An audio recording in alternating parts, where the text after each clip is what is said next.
We've had this company for 3 years now, and what we do is we make all different kinds of chocolate covered pretzels, cookies, and fruit, and all different kinds of pretzel munches or barks. I'm Roseanne Toscano, and I own the Red Ribbon Pretzel Company, which is located in Hawthorne, New Jersey. I never sold a pretzel until we started the company. Just made them at Christmas as gifts. I always gave them in a white box with a red ribbon. And so all of my friends said, someday you should have a company and make this and do this for a living. And I said, when I retire from my real job, I'll do it.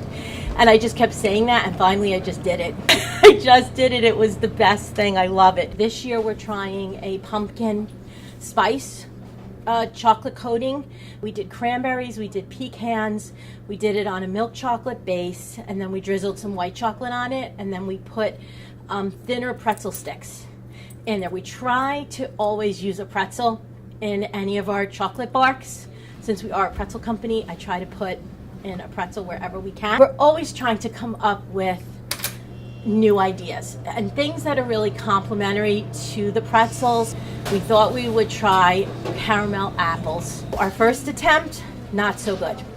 We made the caramel, and I actually made it. It looked great when I made it. We dipped the apples, and then the next day when we went to cut them, all of the topping just fell right off the apple. It was not pretty. It was kind of sad.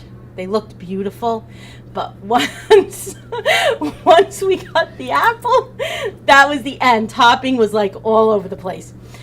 I'm actually very fortunate because there are so many wonderful bakers that are right in this building and the other building, and they were kind enough to share their caramel recipes with me, and we were able to tweak it enough to get it thick enough to be able to stay on the apple and actually adhere to it so that when the apple is cut, the caramel stays attached to the apple.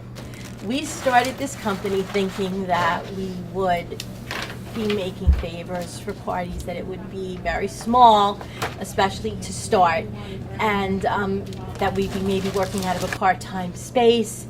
We never envisioned, I think, that it would grow as much as it did. If I were to do this again, I would definitely up front have a really solid business plan. I would really try to project what channels I want to use in terms of selling, what products I would want to have. I would really work on a marketing plan, on branding, on an IT infrastructure to handle a website. Like, I would do a lot of that planning and get as much of that in place up front, which I never did, because we started off thinking, okay, this is what we're going to do, and then it kind of just snowballed, and I feel like now I really can't.